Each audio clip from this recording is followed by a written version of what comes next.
Contrairement aux croyances, l'âge des pyramides ne commence pas avec une pyramide, il commence avec une capitale.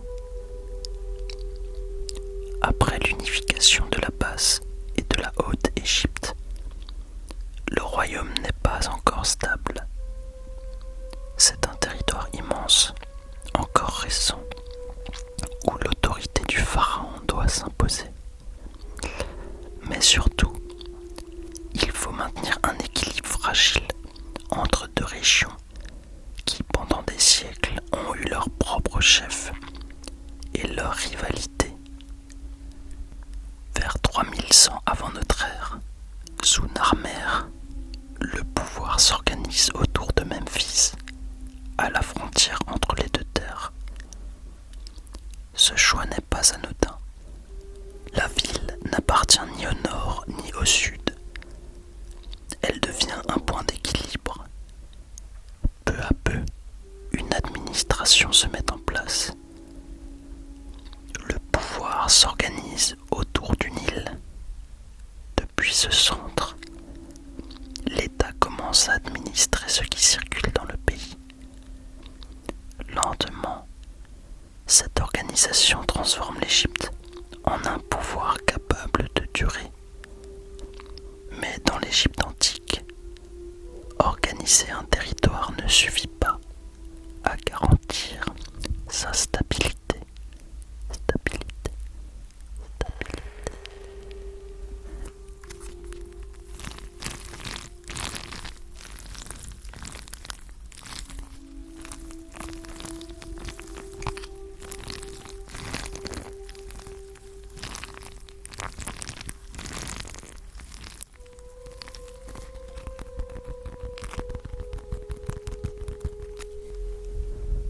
À cette époque, le pouvoir ne repose pas uniquement sur une administration ou sur le contrôle du Nil. Il s'inscrit dans une vision plus large, où l'ordre du royaume est lié à celui du monde. Gouverner ne consiste donc pas seulement à diriger les hommes, mais aussi à maintenir un équilibre invisible, essentiel à la stabilité de l'ensemble. Selon les croyances, chaque individu possède plusieurs composantes, dont le corps, le gras, une forme d'énergie vitale, et le bas, lié à la personnalité. Pour que ces éléments puissent continuer d'exister, le corps doit être conservé et protégé, faute de quoi rien ne peut perdurer. Alors, peu à peu, la tombe devient essentielle. Loin de se limiter à accueillir le défunt, elle est pensée comme un espace permettant la continuité de l'existence. Cette vision s'inscrit dans un monde structuré par des forces divines. Osiris incarne l'au-delà et la renaissance. Selon le mythe, il a été tué puis reconstitué avant de devenir le souverain du royaume des morts. Son parcours sert de modèle. À sa mort, le pharaon est destiné à suivre ce chemin et à devenir lui aussi une figure divine. Vers 2686 avant notre ère, l'Égypte entre dans la troisième dynastie. Djéser monte sur le trône et son règne marque une rupture, car il veut laisser une trace éternelle.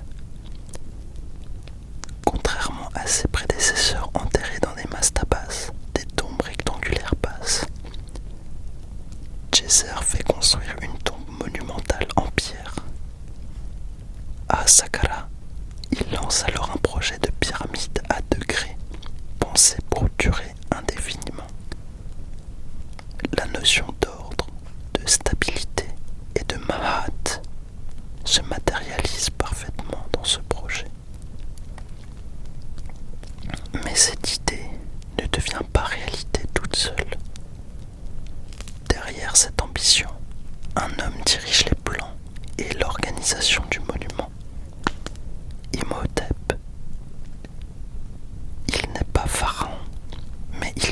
le cerveau du projet. Architecte et conseiller, il impose une méthode nouvelle. Construire en pierre avec une logique précise. Avec ce choix, quelque chose change en profondeur. Jusqu'ici, les constructions reposaient surtout sur la brique crue, un matériau rapide à produire, mais fragile face au temps. La pierre impose d'autres contraintes. Elle demande plus d'organisation et plus de précision. Imhotep le comprend et adapte sa méthode. En retour, le résultat change. La construction devient plus stable et plus durable. Reste alors une question simple. Comment construire un tel monument? Et le pharaon fera-t-il encore partie du monde des vivants quand la construction sera achevée?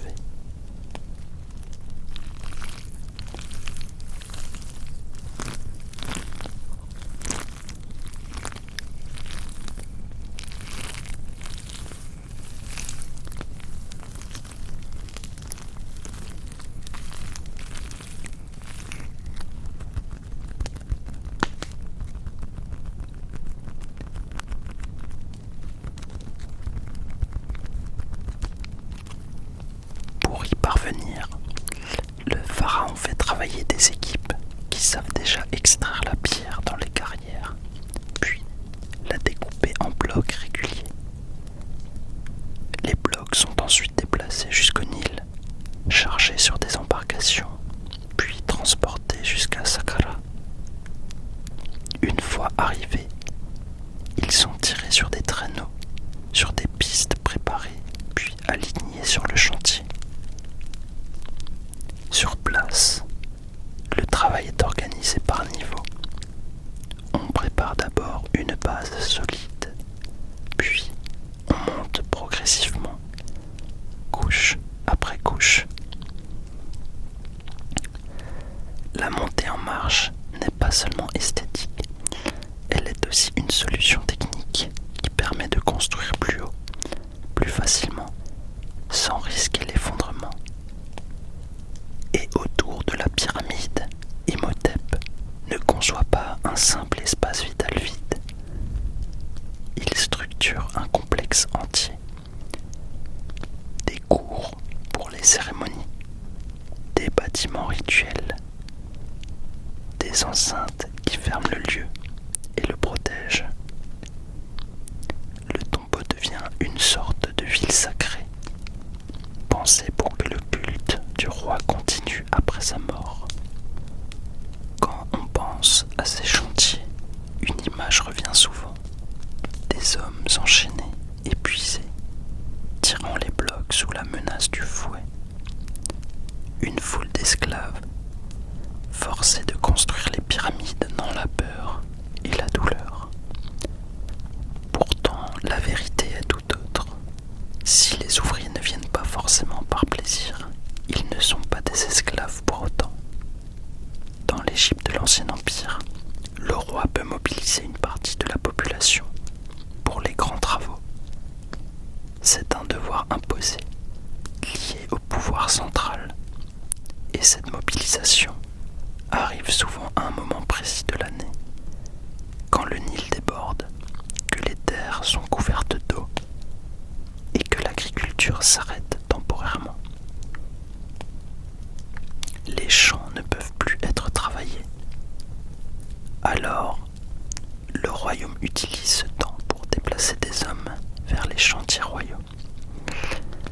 Mais une fois sur place, on ne les laisse pas se débrouiller. Tout est prévu. Ils sont installés, répartis en équipes, et chaque groupe reçoit des rations. On les paye en nature. Ils peuvent recevoir de la nourriture, de l'eau, de la bière, parfois même du tissu, de la viande ou de l'huile. Le travail est certes difficile, mais il n'est pas chaotique.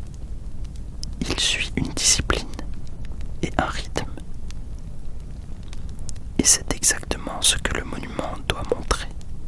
Une Égypte d'organiser et de transmettre une vision religieuse en pierre. Après 15 à 20 ans de travail, le monument est finalement achevé. Aujourd'hui encore, la pyramide à degrés de Djéser se dresse à Saqqara, au sud du Caire, près de Memphis, ancienne capitale de l'Égypte. Elle est la plus ancienne grande pyramide en pierre connue.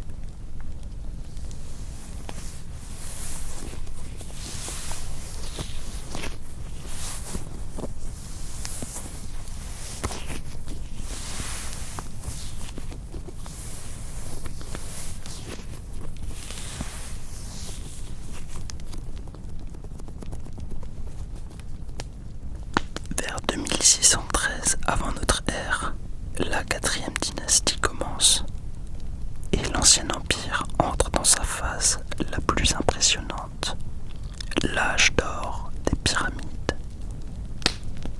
Les pyramides à degrés cèdent leur place aux pyramides lisses d'une précision fascinante. Elles exigent une planification stricte, une méthode reproductible et une maîtrise technique qui dépasse largement l'expérimentation des débuts. La pyramide à degrés de Djéser expose une montée progressive, mais cette nouvelle pyramide vise une forme finale unique, une surface lisse qui monte directement vers le ciel. L'objectif est d'atteindre une pureté architecturale sans étape visible. Dans cette dynamique, un règne va pousser cette logique au maximum.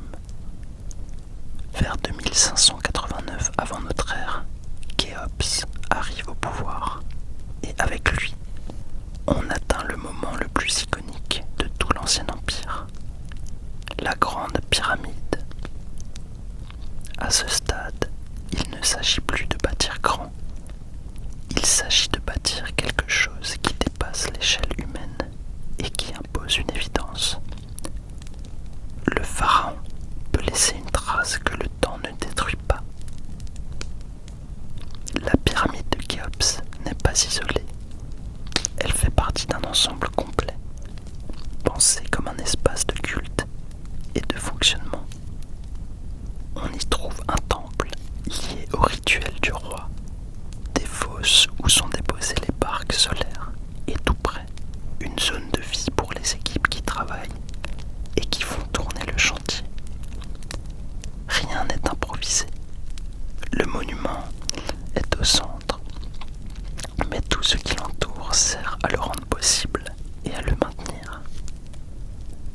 Ce projet va durer plusieurs dizaines d'années et il ne tient pas seulement par sa taille, il tient par la continuité. Des milliers d'hommes doivent être nourris chaque jour. Les matériaux doivent arriver sans arrêt et les tâches doivent s'enchaîner sans rupture. La pyramide devient une œuvre d'endurance, capable de durer année après année, sans perdre le rythme. Après Khéops, Khéphren ne cherche pas à casser le modèle, il le prolonge et il le met en scène. Son complexe funéraire impose une présence encore plus solennelle. À ce stade, le plateau de Gizeh n'est plus un simple chantier royal. Il devient un centre funéraire majeur, structuré autour de plusieurs complexes complets. Sous Mykérinos, bien que sa pyramide soit plus petite, le message ne change pas. Après l'apogée de la 4e dynastie, un glissement lent s'amorce. Vers 2494 avant notre ère, avec la 5e dynastie, le pouvoir royal reste fort, mais il n'a plus la même position dominante qu'au temps des grands rois de Gizeh. Le pharaon règne toujours, mais l'autorité commence à se répartir. L'Égypte est divisée en régions administratives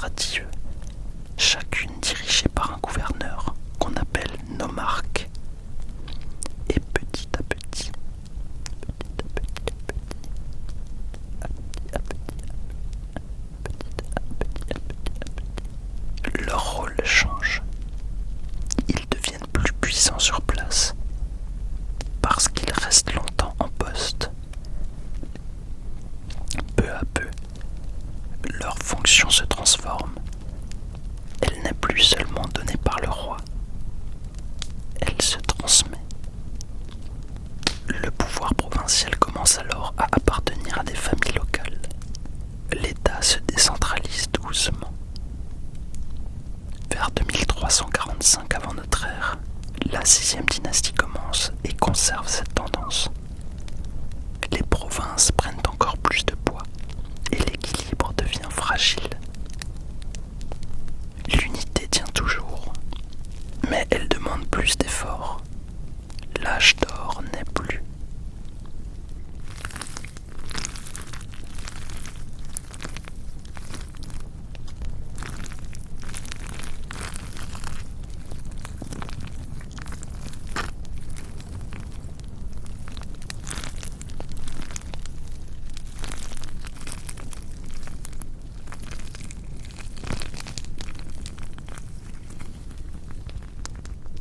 À la fin de la 5e dynastie, cette fragilité devient impossible à ignorer. On arrive au règne de Pépi II. La première période intermédiaire commence, et avec elle, un règne marqué par la décentralisation. Les élites locales commencent à se faire enterrer comme des rois de leur région. Leurs tombes deviennent plus riches, et ils parlent d'eux-mêmes comme s'ils avaient sauvé leur peuple. La grandeur devient locale. Une nouvelle période s'affiche maintenant sur ton écran, celle du Moyen Empire, une renaissance, mais aussi une période de défi où l'Égypte doit tenir ses frontières et affronter